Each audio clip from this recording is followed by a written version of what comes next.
नमस्कार, प्रणाम। मैं सुधीर शर्मा आपके सामने एक बार और देश दुनिया में मायावती जी के ऊपर एक एपिसोड हम चला रहे हैं, जिसके बारे में मेरा आज दूसरा एपिसोड है। और इसमें आज हम बताने जा रहे हैं कि मायावती जी ने अपने भतीजे, जिसको उन्होंने अपने पुत्र के समान गोद लेके बसपा का उत्तराधिकारी तक बना दिया था, उसको हटाने के जस्ट 2 दिन बाद ही उनके पिताजी जिन आनंद कुमार, जिनको उन्होंने नेशनल कोऑर्डिनेटर का जिम्मेदारी दिया हुआ था, उनको भी आज हटा दिया। उत्तर प्रदेश की राजनीति ही नहीं वरन पूरे देश की राजनीति में अगर बहुजन की राजनीति करने वाला नेता है, वो भी अपने वसूख के बल पे और अपने दमखम पे, वह सुश्री बहन मायावती उत्तर प्रदेश की पूर्व मुख्यमंत्री ही है। आपको बताते चले कि मायावती जी के जो भी फैसले हुए हैं आज तक, वह अनप्रेडिक्टेबल रहे। किसी ने उसको प्रेडिक्ट नहीं कर पाया कि यह ऊंट जो है किस करवट बैठने वाला है। उन्होंने कभी पार्टी पक्ष में बहुत ही मजबूत और बहुत ही हिम्मत वाले फैसले लिए, तो कभी उन्होंने ऐसा लगा कि बहुत ही हल्का फैसला लिया है और इस फैसले का चाहे पार्टी को नुकसान हुआ हो, लेकिन उस सारे चीजों की जिम्मेदारी उन्होंने अपने ही कंधे पे रखा। और इसको लोगों ने सराहना भी बाद में किया कि ये जो डिसीजन लिया गया था, ये कहीं ना कहीं अच्छा है। जैसे उनके कुछ गठबंधन के ऐसे फैसले रहे जो पार्टी हित में बहुत अच्छे नहीं माने जाते थे, लेकिन उनके उस फैसले ने उनको राजनीति में एक बार और कम बैक किया, चाहे वो देश की राजनीति हो चाहे प्रदेश की राजनीति हो। इसलिए कहा जाता है कि सुश्री बहन मायावती के फैसलों को कोई भी बता नहीं सकता है कि ये फैसले कब होंगे, कैसे होंगे, इसका परिणाम क्या होगा, और ना ही वह खुल के कभी इन चीजों पे बात करती हुई दिखी है आज तक। आपको एक चीज हम बताते चलें कि सुश्री बहन मायावती एक ऐसी नेता है भारत की, जो एक नेशनल पार्टी भी है, तो भारत की ही नेता कहा जा सकता है, क्योंकि उनका संसद में भी अपना एक जगह रहा है। और जो भी प्रधानमंत्री देश के बने हैं, उसमें बहुजन समाज का बहुत बड़ा योगदान हुआ है।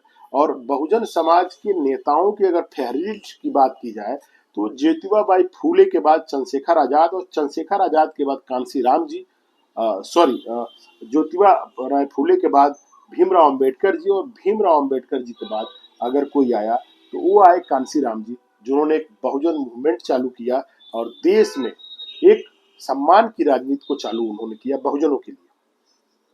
उस लिगेसी को कोई अगर आगे बढ़ाया और बढ़ा रहा है और आज तक उसको कायम करके उस पोजीशन को होल्ड किया है कि उस लेगेसी के हम हैं स्तंभ, वह फूफरी बहन मायावती है। आपको एक चीज बताते चलें कि बहन मायावती जी की राजनीति एक अलग तरह की राजनीति रही है। कभी उनको किसी ने गली चौराहे मोहल्लों में भाषण देते, किसी के काम या उनके तेरहवीं खाने जाने के लिए, कभी कि कोई पार्टी देते हुए, या छोटे मोटे शादी समारोह में या किसी शादी समारोह में जाने के लिए बहुत कम लोगों ने मीडिया में देखा हुआ है।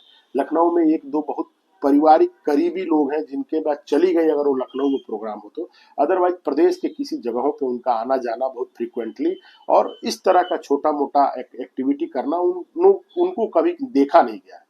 न ही किसी छोटे मुद्दे पे कोई बहुत ही उल्टा जवाब लोगों को, ऐसा कि लोग उनको उस चीजों से आहत हो जाए, ऐसा कभी उनका कोई बिहेव नहीं देखा गया है।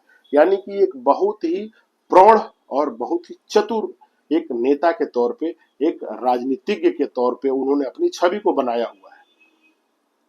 अब हम आपको बताते चलें कि अभी फिलहाल बसपा में बहुत ही बड़ा विद्रोह चल रहा है। इंटरनल विद्रोह कहिए या पार्टी सुधार कहिए या सुश्री बहन मायावती के अपने तेवर के हिसाब से जो उनका रवैया है, उसके हिसाब से उनका फैसला कहिए। आपको बताते चले कि सुश्री बहन मायावती का एक इतिहास, एक रिकॉर्ड रहा है कि एक वाकया मैं आपको बताते चलूं कि 2003 में जब सीबीआई का रेड उनके ऊपर पड़ा, तो उनके घर का छानबीन कराने के लिए राजदीप दलवी जी गए हुए थे, जो उनके बहुत ही करीबी माने जाते हैं। मायावती जी ने उनको भी राजनीति से हटाया, अपने पार्टी से हटा दिया। उसके बाद एक और नेता जो है, नेता कहिए या पार्टी महासचिव जो अभी वर्तमान में है, जो सतीश चंद्र मिश्र जी, वही एक ऐसे हैं जो 20-21 सालों से मायावती जी से जुड़े हुए हैं, और पार्टी के डिसीजन मेकिंग में उनका बहुत ही बड़ा अहम रोल होता है। ऐसा लोग मार्केट में कहते हैं। चूंकि सतीश मिश्रा जी वकील हैं और पार्टी के लिए लड़ाई लड़ते हैं कोर्ट में, इसलिए मायावती जी को भी उनको जरूरत है, और उनको मायावती जी से पैसे के लोगों की जरूरत है कि वो मायावती जी उनको भरपूर पैसा देती हैं और उसके बदले में उनको न्यायिक सुविधाएं, सुश्री बहन मायावती जी को न्यायिक जो भी सुविधाएं कोर्ट के द्वारा है वह दिलवाते हैं सतीश मिश्रा जी।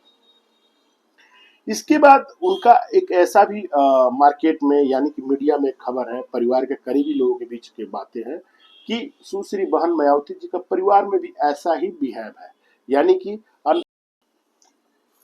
अगर बहन मायावती जी खुश हो जाएं तो किसी को राजा बना दें, और अगर नाराज हो जाए तो उसको पाताल लोक में गाड़ देती हैं, ऐसा कहा जाता है।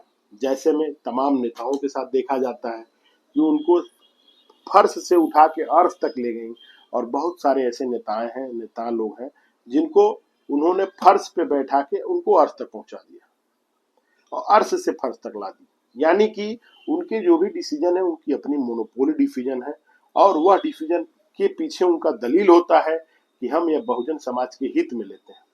आइए आपको बताते चलें, ऐसा है डिसीजन उन्होंने अभी 2-4 दिनों में लेना चालू किया है। घटना है 2023 मार्च की। आकाश आनंद जो कि सुश्री बहन मायावती उत्तर प्रदेश पूर्व मुख्यमंत्री का बर्थडे था, और उस बर्थडे में उन्होंने डिसीजन लिया कि आकाश आनंद की शादी हम सिद्धार्थ जो है उनके लड़की प्रज्ञा, डॉक्टर प्रज्ञा से हम करेंगे।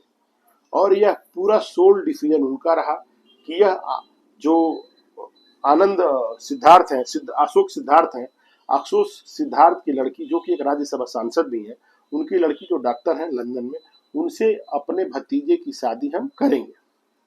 शादी हुई। शादी होने के बाद पारिवारिक बातों को अगर किया जाए तो एक ससुर और दामाद का एक रिलेशन होता है।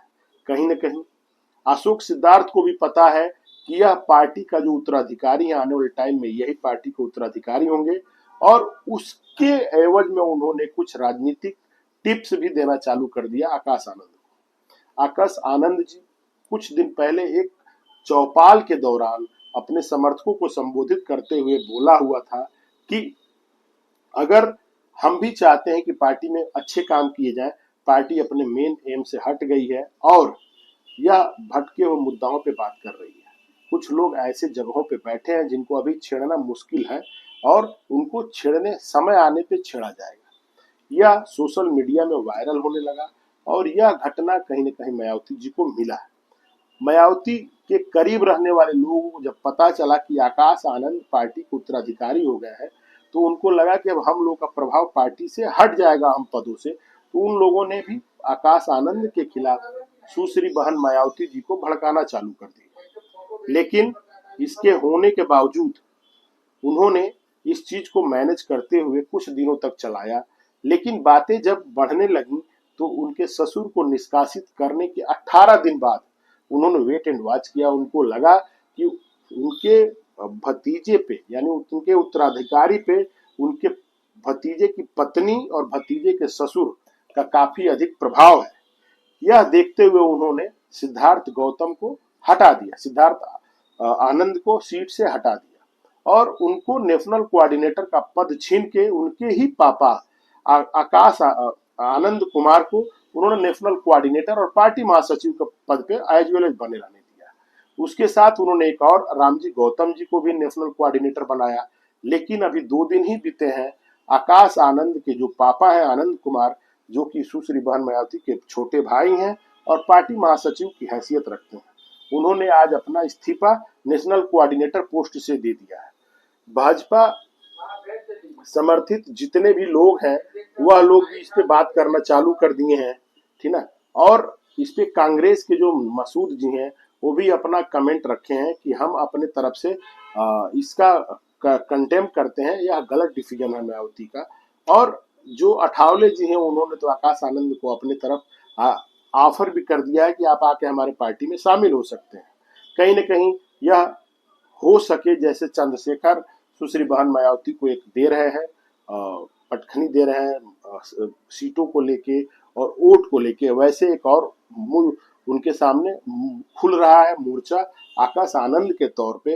अगर आकाश आनंद कांग्रेस या किसी और क्षेत्रीय दल के साथ जुड़ते हैं तो यह कहीं न कहीं मायावती जी और जो बसपा है उसके लिए एक मुश्किल की घड़ी साबित होगी, और आने वाले टाइम में पार्टी और कमजोर होना चालू हो जाएगा। अब आने वाली जो चीजें हैं वह देखी जाएगी कि क्या हो रहा है, और वो खबर हम लेके आपके सामने आएंगे।